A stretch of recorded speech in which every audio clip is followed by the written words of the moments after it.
Shivkranti TV news अन्याय अत्याचार बेकायदेशीर कृत्य करणाऱ्या विरुद्ध शोषित पीडित न्याय देणारा एकच आवाज शिवक्रांती टीव्ही दिनबंधू न्यूज संपादक सत्यशोधक शंकरराव लिंगे 7387377880 सावित्रीबाई फुले यांची आज 195वी जयंती आणि या जयंतीचं औचित्य साधून आज या पवित्र भूमीला अभिवादन करण्याकरता उपस्थित असणारे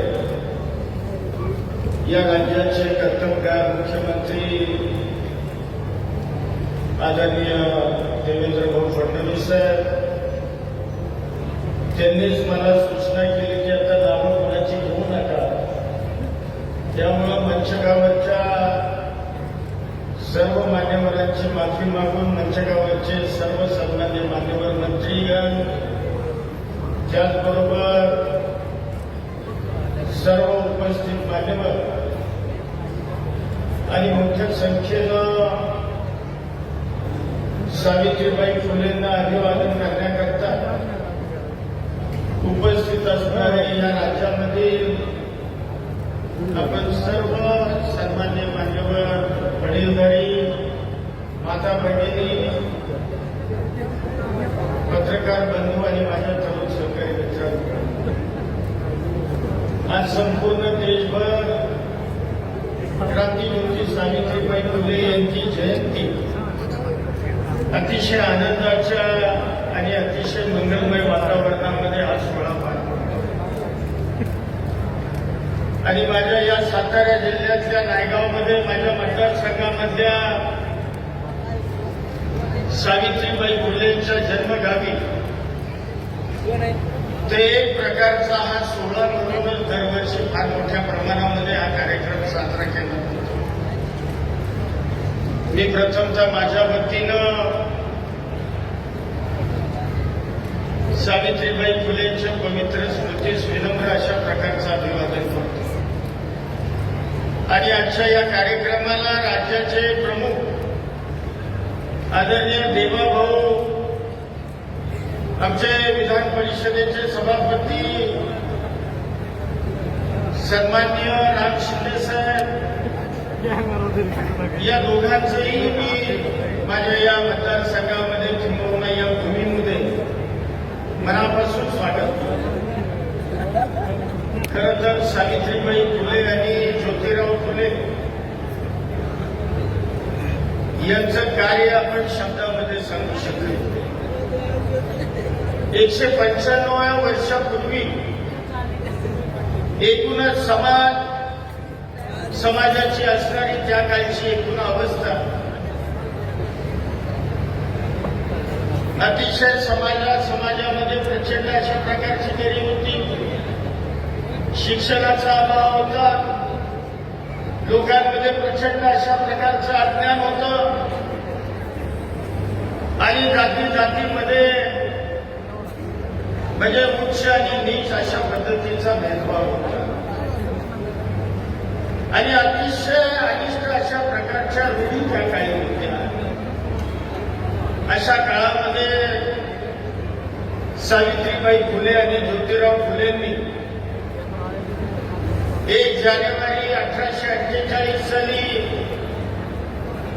पहिली मुलींची शाळा काढली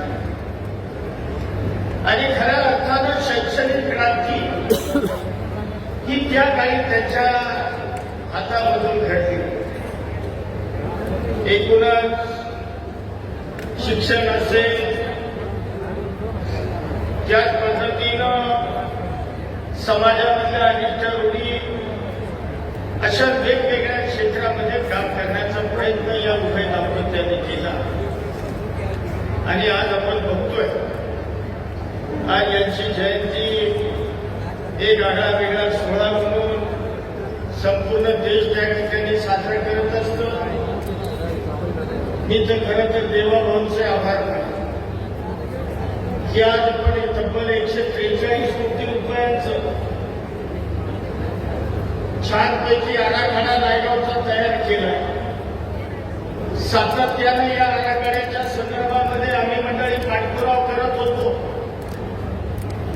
सुदैवाने या जिल्ह्याचे सुपुत्र या राज्याचे ग्रामविकास मंत्री झाले आणि साहेब आपण राज्याचे मुख्यमंत्री अजितदादा उपमुख्यमंत्री एकनाथ शिंदे साहेब उपमुख्यमंत्री म्हणजे खरं तर या प्रकल्पाला चालना शिंदे साहेब मुख्यमंत्री आणि आपण दोघं उपमुख्यमंत्री असताना सांगितला.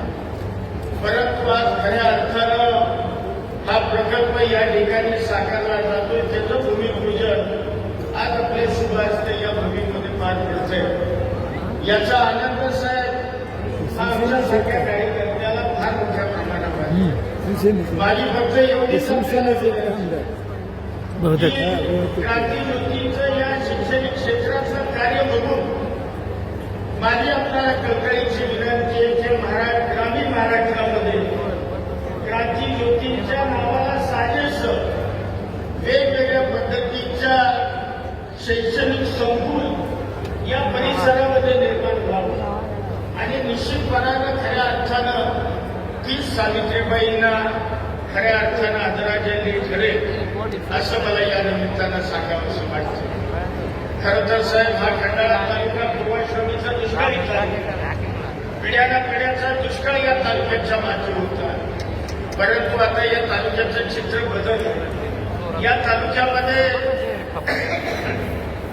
एका बाजूला शेतीला पाणी आलं म्हणजे बैलगवडीसारख्या धरणाची निर्मिती आपण केली आणि डोंगर फोडून कोणत्यातून आपण या तालुक्याला पाणी आणलं.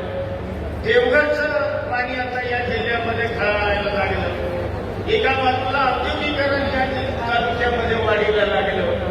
मी तर असं म्हणेन या इथून पुढं भविष्यामध्ये हा माझा खंडाळा तालुका या जिल्ह्यामधला सगळ्यात श्रीमंत तालुका म्हणून ओळखला जातो. हे करत असताना जर नायगावमध्ये एक शैक्षणिक हब शासनाच्या माध्यमातून जर तयार झालं तर एक आगळं वेगळं काम हे आपल्या माध्यमातून त्या ठिकाणी घडेल एवढीच अपेक्षा या कार्यक्रमाच्या निमित्ताने व्यक्त करून पुन्हा एकदा क्रांती ज्योतीच्या पवित्र स्मृतीस आणि महात्मा ज्योतिराव फुलेंचे पवित्र